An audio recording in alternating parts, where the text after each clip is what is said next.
नमस्कार साथियों। आज अब मैं आप लोग के साथ पॉलिटिकल बात नहीं करूंगा। आज मैं आपके साथ गैर पॉलिटिकल बात करूंगा। पॉलिटिकल बात करते करते मैं थक गया हूं। हम लोग समाज में रहने वाले आदमी हैं, कभी समाज की भी बात करना चाहिए कि समाज में क्या हो रहा है। जैसे अभी आप लोग को पता है कि पूरी दुनिया में अभी कोरोना का महामारी फैला हुआ है। कहीं पे लॉकडाउन कम है तो कहीं पे लॉकडाउन ज़्यादा है। कितना अजीब है ना कि हम लोग लॉकडाउन में रह के भी लॉकडाउन के सभी नियमों का पालन कर रहे हैं, लेकिन भ्रष्टाचार में कोई भी लॉकडाउन नहीं लगा हुआ है। सुनाते हैं आपको कहानी हमारे बिहार के मुखिया और डीलर की भ्रष्टाचार की कहानी। जैसे आप सभी को पता होना चाहिए इस बात का, शायद आप लोग को पता नहीं है कि इस लॉकडाउन में जितने सारे मुखिया, बिहार के जितने सारे मुखिया प्रतिनिधि है, सबको ये सरकार की तरफ से आदेश आया है कि आप अपने पंचायत में हैंड ग्लव्स और साबुन और मास्क बांटना है और प्रत्येक सप्ताह अपने पंचायत को सैनिटाइज करवाना है। लेकिन कुछ मुखिया प्रतिनिधि ऐसा है जो कि अपने एक साबुन बांट के फेसबुक में फ़ोटो रिलीज करके सोशल मीडिया स्टार बना हुआ है। और कोई मुखिया तो 90% हमारे बिहार में ऐसे मुखिया है जो ये तीनों चीज़ नहीं किए हैं, पता है। और ये कोई मुखिया तो ऐसा है कि कोई एक भी चीज़ भी नहीं बांटा है। और दूसरी ओर मुखिया का ये कहानी आ रहा है सुनने में कि जैसे अभी इस लॉकडाउन में लेबर का मनरेगा के तहत लेबर का मजदूर कार्ड में पैसा आया था। किसी का 2500 आया था, किसी का 4500 आया था, किसी का 5000 आया था।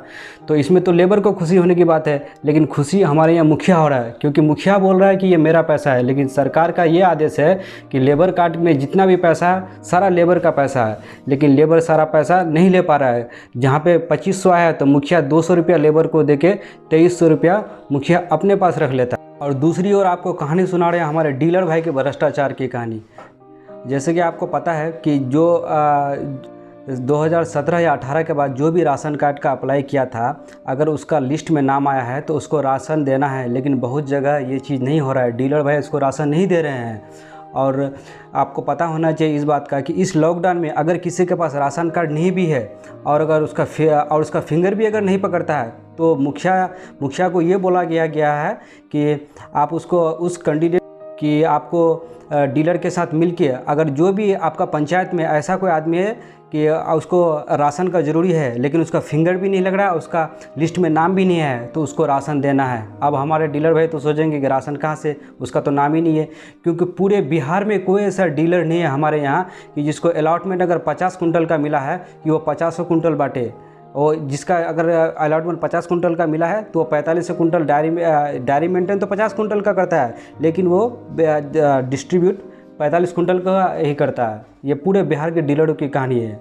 मैं ये नहीं कहता, जो करता है वो करता है, लेकिन जो अपना काम ईमानदारी से नहीं करता है तो उसके लिए ये अभी बहुत शर्म की बात है।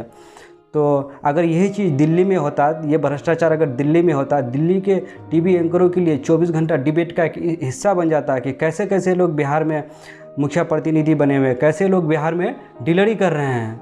क्या किया जाए कि इन भ्रष्टाचारियों का कम से कम मनोबल तो टूटे, कुछ समय के लिए सही, कम से कम ईमानदार तो बन जाइए।